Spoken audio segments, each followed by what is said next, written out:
আসসালামু আলাইকুম। আশা করি সবাই ভালো আছো। আলহামদুলিল্লাহ আমরা ভালো আছি। Hello guys, welcome back to channel. আবারও চলে আসলাম নতুন একটা ভিডিও নিয়ে। আসমা কিচেনে সবাইকে ওয়েলকাম জানিয়ে সুন্দর একটা রেসিপি তোমাদের সঙ্গে আমি শেয়ার করব। তাহলে বন্ধুরা দেখতে থাকো, একেবারেই যেন স্কিপ করবে না। শুরুতে কিন্তু একটা লাইক দেবে আর ফুল ভিডিওটা দেখার অনুরোধ রইল আমার তোমাদের কাছে। দেখতেই পাচ্ছ বন্ধুরা, আমি একটা মাছের মোড়ো ভেজে নিচ্ছি। যেহেতু মাছের মোড়োটা একটু বড় সাইজ, এই জন্য ভেঙে যাতে না যায় সেজন্য আমি এটা আগে ভাগে ভেজে নিচ্ছি। সারামনির কাজ হলো হাতটা বাড়িয়ে দেবে, নয়তো একটু খুন্তি নাড়িয়ে দেবে।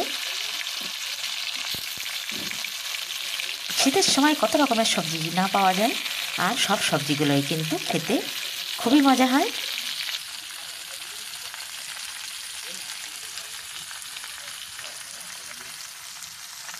শীতের মধ্যে নূতন উনানে বসে সুন্দর করে গায়ে রোদ লাগিয়ে রান্না করতে কিন্তু ভীষণই ভালো লাগে, আর রোদের মধ্যে খেতেও ভালো লাগে। সব সময় যেন গায়ে একটু রোদ লাগানো যায় শীতের সময়, এটাই কিন্তু খুব মজা হয়। তোমাদের সঙ্গে কথা বলতে বলতে কিন্তু আমি মাছের লবণ হলুদ মাখিয়ে আরও মাছের পিসগুলোকে সুন্দর করে ভেজে নিচ্ছে।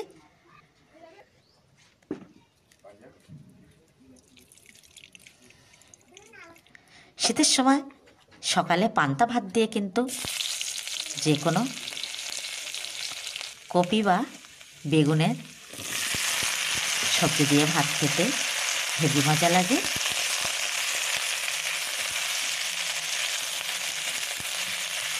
কথা বলতে বলতে সব মাছের পিসগুলো আমি ভেজে নিলাম। এখন আমি কড়াই বসিয়ে দিলাম প্রতিদিনের মতো, তেল দিয়ে দিলাম। তেলটা গরম হয়ে গেছে, এখন আমি ফোড়নে দিয়ে দিলাম পেঁয়াজ কুচি। এখন দিয়ে দিচ্ছি আলু ও ফুলকপি। বেশ ভালো করে আমি কপিটা অনেকক্ষণ কষিয়ে নেব। এখনকার কপি বন্ধুরা একেবারেই কিন্তু সিদ্ধ হতে চায় না। সমস্ত সবজিগুলো কিন্তু অনেক অনেক স্বাদ, নানা রকম প্রয়োজন এসব দিয়ে তৈরি, এই জন্য সিদ্ধ হতে অনেকটাই দেরি হয়।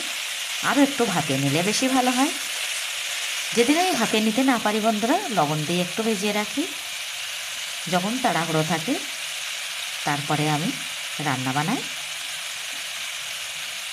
এভাবে কষাতে কষাতে আমি দিয়ে দিলাম পরিমাণ মতো লবণ,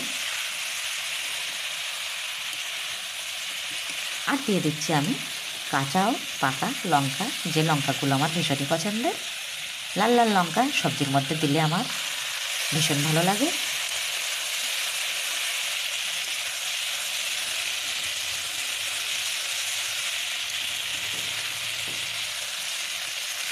এখন আমি দিয়ে দিচ্ছি পরিমাণ মতো হলুদ। আবারও আমি সুন্দর করে কিন্তু নাড়িয়ে নেব। তোমরা সবাই জানো, সুন্দর করে কষিয়ে কষিয়ে রান্না বানালে সেই রান্নাটা খেতে বেশি মজা হয়। আর মাটির চুলা কাঠের চালে রান্নার স্বাদই আলাদা। আমরা গ্রামের মানুষ, এভাবেই কিন্তু আমাদের জীবনযাপন। দুপুরের সকালের সব রান্নাগুলোই কিন্তু আমাদের মাটির চুলায় হয়, আর রাত্রিরে যা কিছু বানায় সেগুলো কিন্তু গ্যাসের চুলায় হয়। গ্যাসটাও আমাদের কিনতে হয়, জ্বালানি কাঠগুলোও কিন্তু আমাদের কিনতে হয়, তবু ভালো লাগে চুলায় রান্না। সেই রান্নার স্বাদ কিন্তু সম্পূর্ণ আলাদা।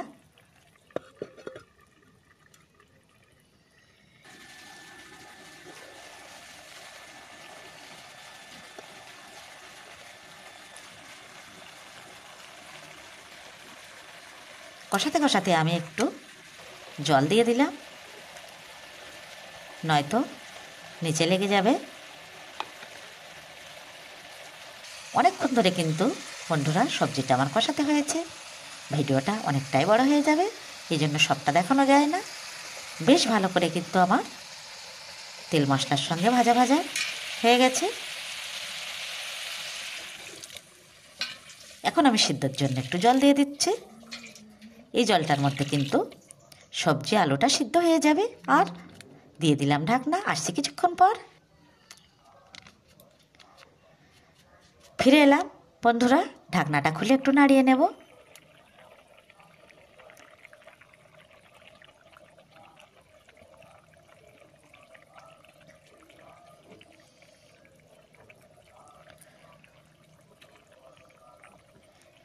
এখন কিন্তু কয়েক টুকরো টমেটো দিয়ে দিচ্ছি।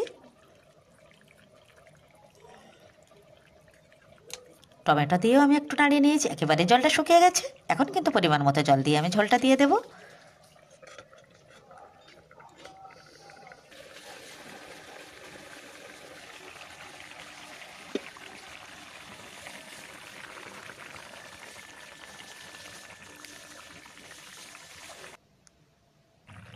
পরিমাণ মতো জল দিয়ে ঝোলটা দিয়ে দিলাম। ঝোলটা ফুটে গেলেই কিন্তু আমি সেই ভেজে রাখা মাছের পিসগুলো দিয়ে দেব। একটু জিরে ও মরিচের গুঁড়ো আমি ওপর থেকে ছড়িয়ে দিলাম। এখন মাছগুলো আমি পরপর সাজিয়ে দেব। এভাবেই কিন্তু ঝোলঝোল অবস্থায় আমি রান্নাটা শেষ করব। যদি কিছু ভালো লেগে থাকে বন্ধুরা, চ্যানেলটি অবশ্যই সাবস্ক্রাইব করবে। যেসব বন্ধুরা আগে থেকে চ্যানেলটি সাবস্ক্রাইব করে রেখেছো তাদের কিন্তু সঙ্গে সঙ্গে ধন্যবাদ। আবারও দেখা হচ্ছে নতুন কোনো ভিডিওর সাথে। ততক্ষণই সবাই ভালো সুস্থ থেকো। অনেক কষ্ট করে বন্ধুরা ভিডিও বানাতে হয়।